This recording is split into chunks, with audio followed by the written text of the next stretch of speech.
Hi friends, I am Saket Kumar Mishra from Vidya coaching centre. और आज हम आप लोगों के लिए लेकर आए हैं केमिस्ट्री का बहुत ही धमाकेदार प्रश्न, जो सभी विद्यार्थियों को आने वाले परीक्षा में बहुत ही उपयोगी साबित होगा। पहला नंबर प्रश्न है कि मानक इलेक्ट्रोड विभव को परिभाषित करें। पहला नंबर यही प्रश्न है कि मानक इलेक्ट्रोड विभव को परिभाषित करें, यानी परिभाषा देना है कि मानक इलेक्ट्रोड विभव क्या है। तो मानक इलेक्ट्रोड विभव का परिभाषा होता है 298 केल्विन ताप और 1 मोलरता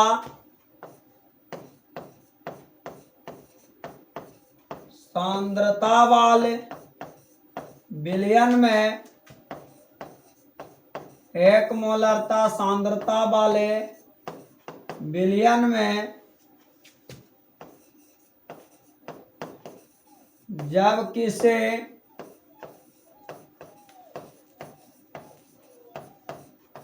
इलेक्ट्रोड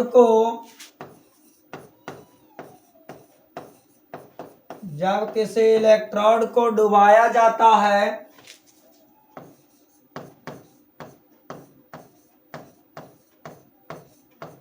तो उत्पन्न विभव को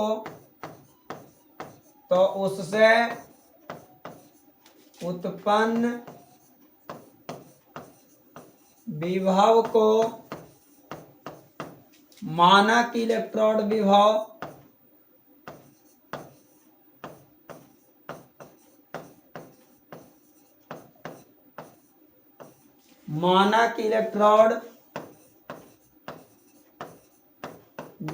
कहते हैं।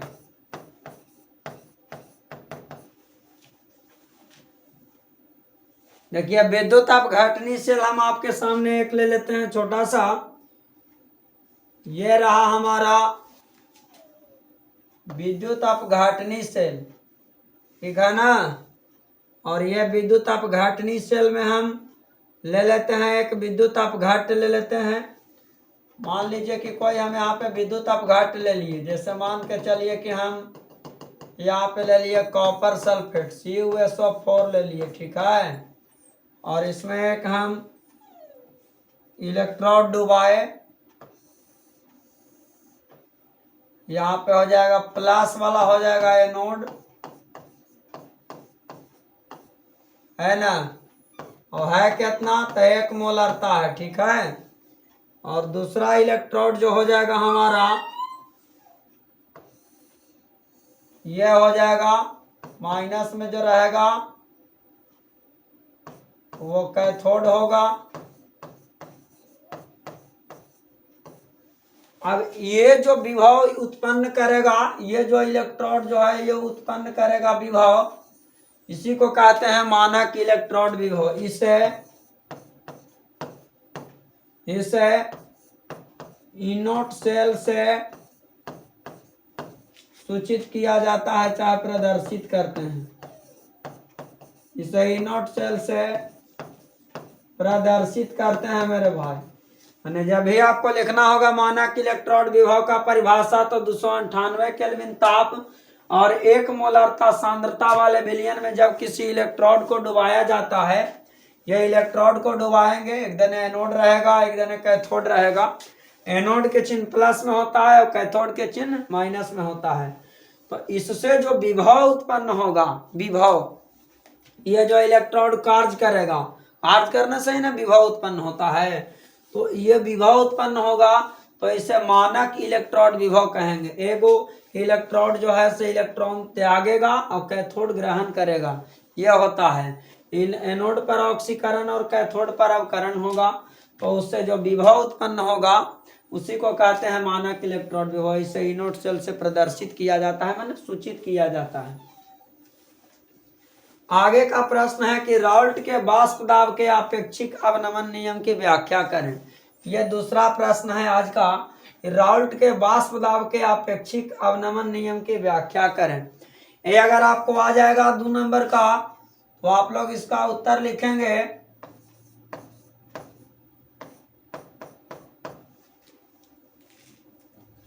इसका उत्तर लिखेंगे हम लोग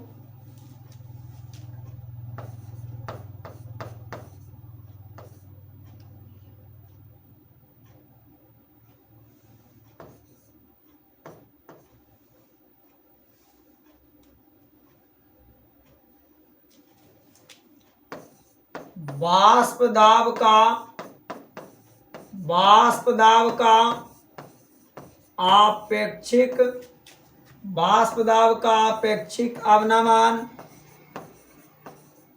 दाब का आपेक्षिक अवनमन विलेय के मोल प्रभाज के बराबर होता है।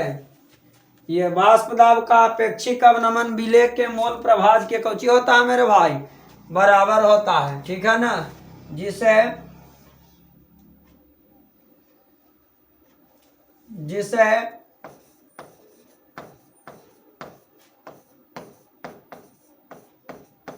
जिसे राल्ट का नियम भी कहते हैं, राल्ट के नियम भी कहते हैं। देखिए वाष्प दाब का अपेक्षिक अवनमन का फॉर्मूला क्या होता है, वाष्प दाब का अपेक्षिक अवनमन यहाँ पे बोला तो वाष्प दाब के अपेक्षिक अवनमन का फॉर्मूला होता है P note minus P S बटा पी नोट, और बराबर किसका होता है तो विलेय के मोल प्रभाज के। तो मोल प्रभाज दूगो होता है, एगो एक्स छोटका एन बराबर छोटका एन बटा छोटका एन प्लस बड़का एन, ये हो गया विलेय के मोल प्रभाज। छोटका एन मैंने विलेय का मोल और बड़का एन मैंने विलायक का मोल। एक्स बड़का एन बराबर बड़का एन बटा छोटका एन प्लस बड़का एन, तो ये हो गया विलायक के मोल प्रभाज।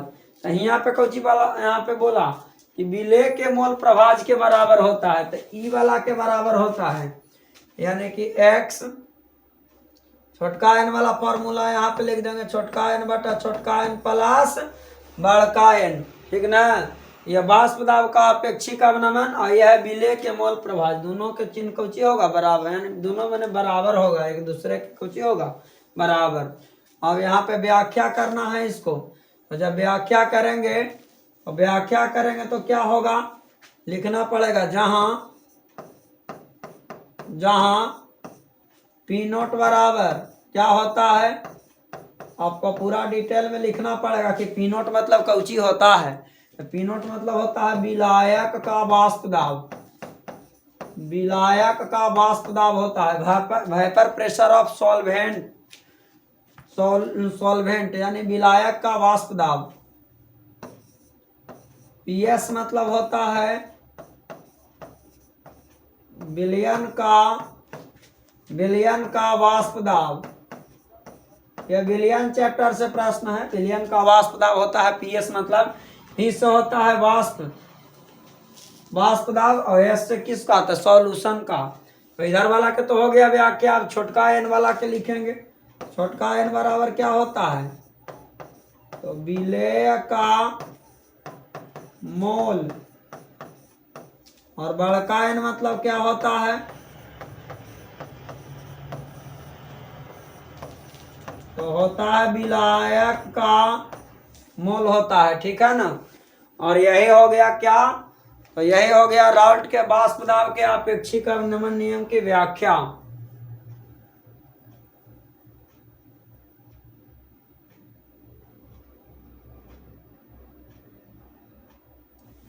जैव उत्प्रेरक क्या है, जैव उत्प्रेरक एंजाइम को बोलते हैं, जैव उत्प्रेरक एंजाइम को बोलते हैं।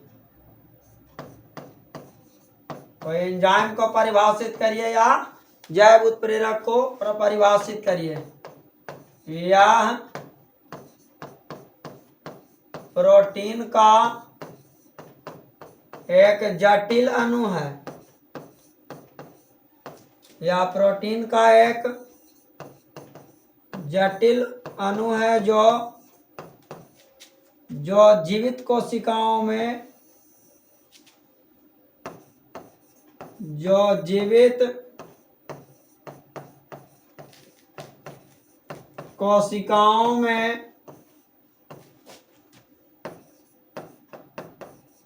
जैव उत्प्रेरक का कार्य करता है।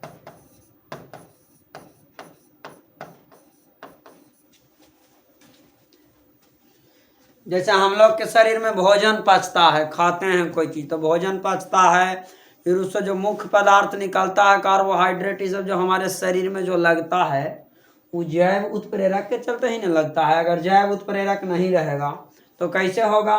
तो यह एक प्रकार का क्या है, एंजाइम है, तो एंजाइम का जैव उत्प्रेरक भी नाम होता है। अब आपसे सवाल कर देगा कि जैव उत्प्रेरक का दूसरा नाम क्या है, तो बोलेंगे कि एंजाइम है। ऑब्जेक्टिव में पूछता है कि जैव उत्प्रेरक किसको बोलते हैं, 4 गो ऑप्शन देगा, कार्बोहाइड्रेट, प्रोटीन, वसा, ये सब 3-4 गो ऑप्शन आपको दे देगा और आपको से पूछ देगा कि जैव उत्प्रेरक क्या है। तो यह प्रोटीन का एक जटिल अणु होता है जो जीवित कोशिकाओं में, मतलब हम लोग जैसे सजीव जो जीव जंतु हैं उसमें जो हम लोग के जो कोशिका होता है उसमें उत्प्रेरक का काम करता है। जैसे हो जाएगा यहाँ पे जाइमेज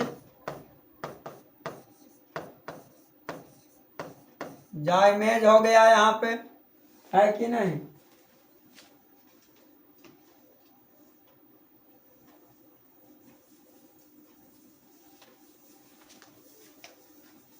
और यहाँ पे जाइमेज के बाद यहाँ पे हो जाएगा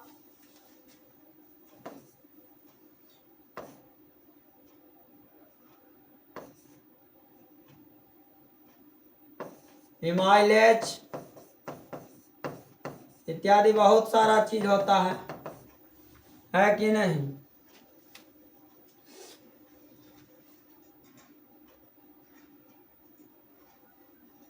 अगला प्रश्न है मेरे प्यारे साथियों, नाइट्रोजन की इलेक्ट्रॉन बंधुता कार्बन से कम होती है, क्यों? नाइट्रोजन की इलेक्ट्रॉन बंधुता कार्बन से कम होती है, क्यों होता है भाई? नाइट्रोजन की इलेक्ट्रॉन बंधुता कार्बन से कम क्यों होती है? देखिए, नाइट्रोजन के सबसे पहले हम लोग निकालेंगे परमाणु संख्या कितना होता है, तो 7 होता है। 1s2 2s2 2p3, इसका इलेक्ट्रॉनिक विन्यास हुआ, मतलब नाइट्रोजन में कहे के मतलब कि 7 इलेक्ट्रॉन होता है, ठीक है ना? नाइट्रोजन में कितना इलेक्ट्रॉन होता है? 7 गो। जब यहाँ पे इसका इलेक्ट्रॉनिक विन्यास करेंगे तो 1s में इलेक्ट्रॉन जाता है, फिर यहाँ पे 2s 2p होगा, फिर यहाँ से हो जाएगा 3s 3p और 3d होगा, तो 1s में इलेक्ट्रॉन जाएगा, फिर 2s में जाएगा, फिर 2p के बाद 3s में जाएगा। इस तरह से इलेक्ट्रॉन जाता है।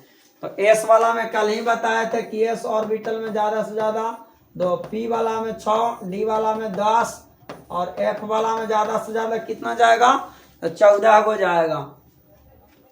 तो यहाँ पे p वाला में टोटल 6 गो जाता है, और यहाँ पे p वाला में अभी कै गो अटावल है, तो 3 गो अटावल है। अटावल है तो ये अर्धपूर्ण है, 6 गो में पूरा होता है, और ये आधा है 3 है, तो अर्धपूर्ण न हुआ। ये वाला जो है सकरा में 3 गो है तो अर्धपूर्ण हुआ। और जब पूरा हो जाता है तो और बढ़िया बात है ना, तो आधा भी पूरा होता ना है, तो फिर उसको जो है से इलेक्ट्रॉन ग्रहण करने को उतना प्रवृत्ति नहीं हो पाता है, अटेगा इलेक्ट्रॉन पी में, लेकिन मतलब यह अस्थायी हो जाता है। अर्धपूर्ण में भी कोई दिक्कत नहीं होता है इसको। अब देखिए कार्बन के देख लेते हैं, तो कार्बन के कितना होता है, 6, तो यहाँ पे हो जाएगा 1s2 2s2 2p2 हो जाएगा। अब इसमें जब हम लोग देखेंगे मेरे भाई, जब हम लोग इसमें देखेंगे तो इसमें क्या हो जाएगा, ना तो ये अर्धपूर्ण है और ना तो ये पूर्ण है, यानी पी में जाना चाहिए कै गो, 6 गो जाना चाहिए, लेकिन अभी है कै गो, ना तो 3 पर पहुंचा है, यहाँ पे 2 गो है, ये वाला जो है सो 2 गो है। तो ये यानी कि ऊपर वाला नाइट्रोजन में 3 गो है और नीचे वाला कार्बन में 2 गो है। तो हम कह सकते हैं कि कार्बन के पास जो है से इलेक्ट्रॉन अभी और लेने की क्षमता होती है। तो यहाँ पे लिख देंगे कि नाइट्रोजन का पी ऑर्बिटल अर्धपूर्ण है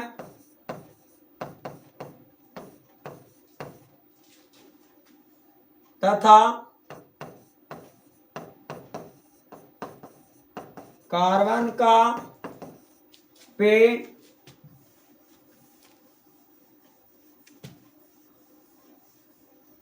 ऑर्बिटल आंशिक अर्धपूर्ण है। आंशिक मतलब होता है कि कम भरा हुआ है, अतः कार्बन के पी ऑर्बिटल में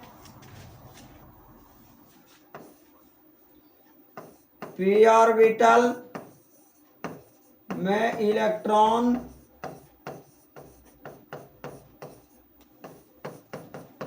ग्रहण करने की क्षमता है।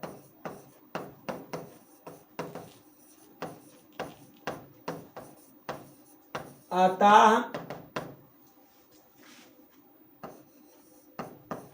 कार्बन की इलेक्ट्रॉन बंधुता नाइट्रोजन से कम है। नाइट्रोजन किसको लगाव ज्यादा होगा इलेक्ट्रॉन से? तो कार्बन के लगाव ज्यादा होगा, है कि नहीं? कार्बन के लगाव ज्यादा ना होगा जी, कहा कि कार्बन में यहाँ पे एक इलेक्ट्रॉन यहाँ पे रहता था, कितना हो जाता? अर्धपूर्ण हो जाता। तो यहाँ पे अभी इसमें कम रहा, उसमें नहीं हो जाएगा तो कोई दिक्कत नहीं, लेकिन इसमें एगो आवश्यक है और इलेक्ट्रॉन बंधुता यानी इलेक्ट्रॉन से लगाव किसको ज्यादा हुआ? तो कार्बन के नाइट्रोजन से कम है। और यही इसका क्या हो जाएगा उत्तर। अगला है हंस डीकर अभिक्रिया क्या है?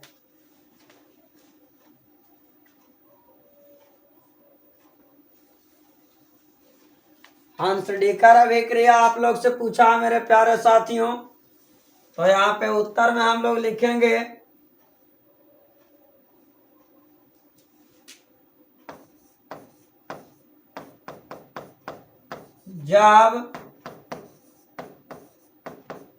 जब कार्बोक्सिलिक अम्ल के सिल्वर लवण को ब्रोमीन के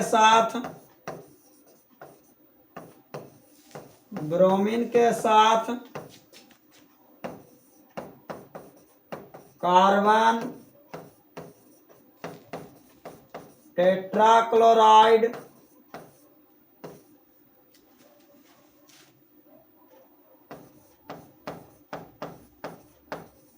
उत्प्रेरक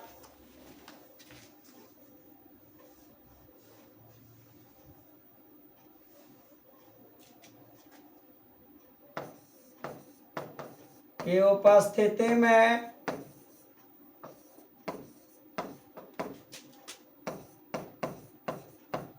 रासायनिक अभिक्रिया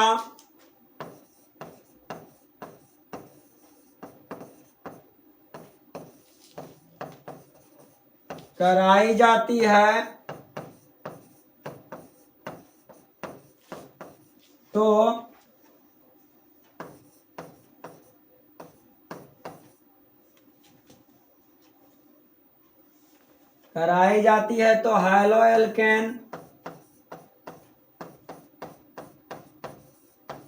हैलोएल्केन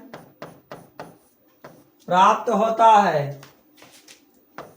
हैलोएल्केन प्राप्त होता है जिसे हंस-डीकर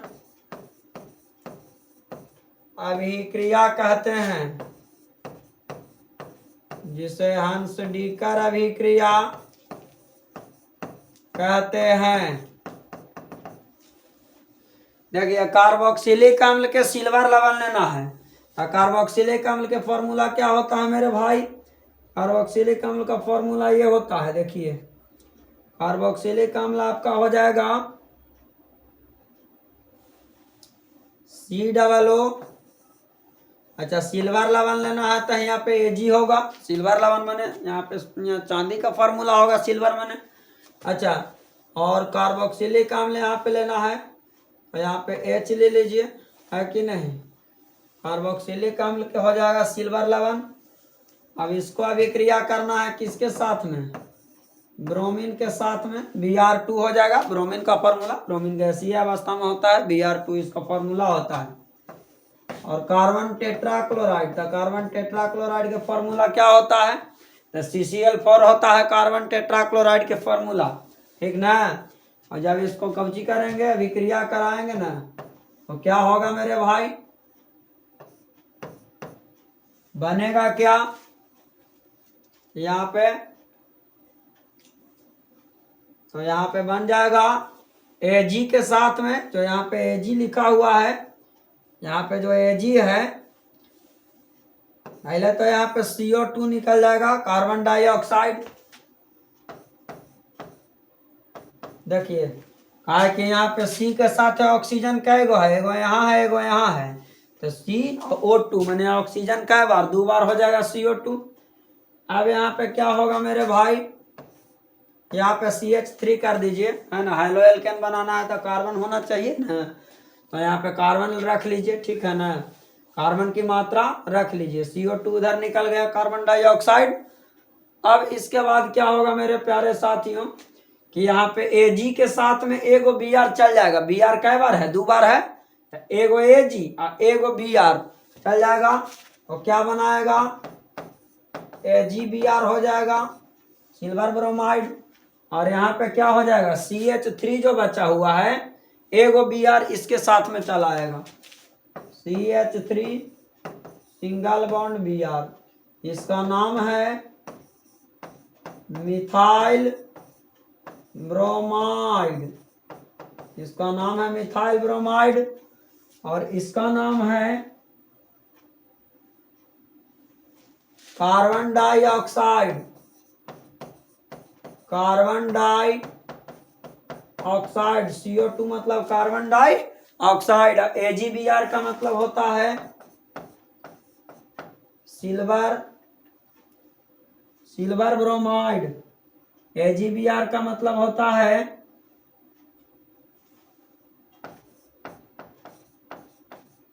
silver bromide.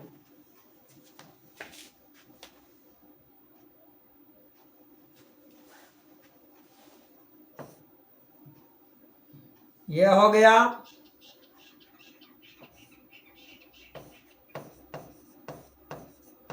Carboxylic acid of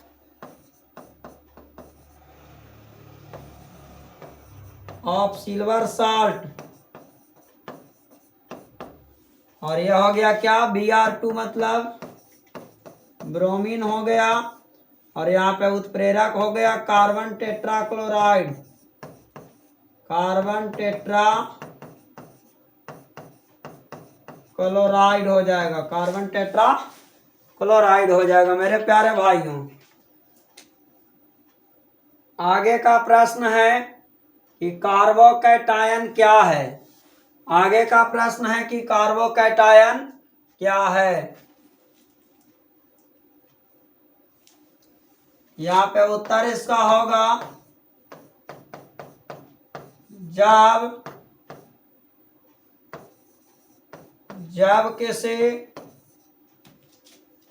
किसी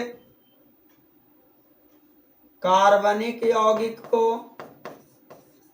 जब किसी कार्बनिक यौगिक को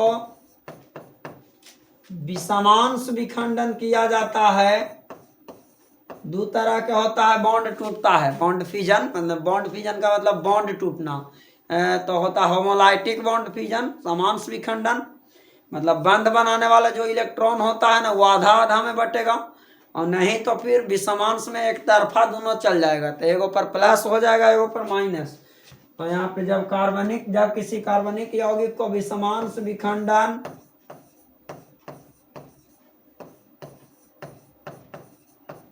कराया जाता है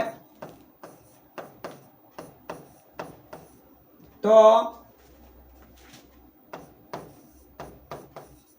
तो कार्बन पर कुछ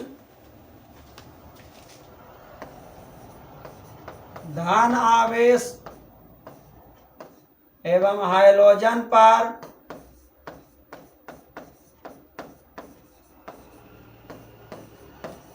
कुछ ऋण आवेश आ जाता है। कुछ ऋण आवेश आ जाता है। कुछ ऋण आवेश आ जाता है जिसे कार्बो कैटायन कहते हैं।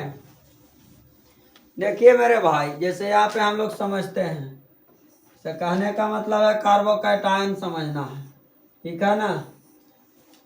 तो मेरे भाई यहाँ पे हम लोग देखेंगे, यहाँ पे मान के चलिए कि यहाँ पे लिखल है CH3 सिंगल बॉन्ड Br, ठीक है। मान लीजिए कि CH3 सिंगल बॉन्ड Br है। अब जब इसको भी समान से विखंडन कराएंगे ना, तो CH3 पर प्लस का चिन्ह आ जाएगा और Br पर किस चीज का चिन्ह आ जाएगा, माइनस।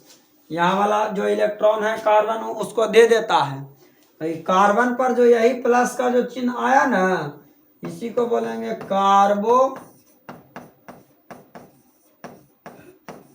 मतलब होता है कार्बन, और कैटायन मतलब धनात्मक चिन्ह। और ये जो है ये हो गया हाइलोरिन आयन, माने हाइड्रोजन पर ऋण आयन आ गया तो हाइलोरिन आयन कहलाएगा। देखिए यह हंस डीकर अभिक्रिया है, रिक्त स्थानों की पूर्ति करे, खाली जगह को भरना है।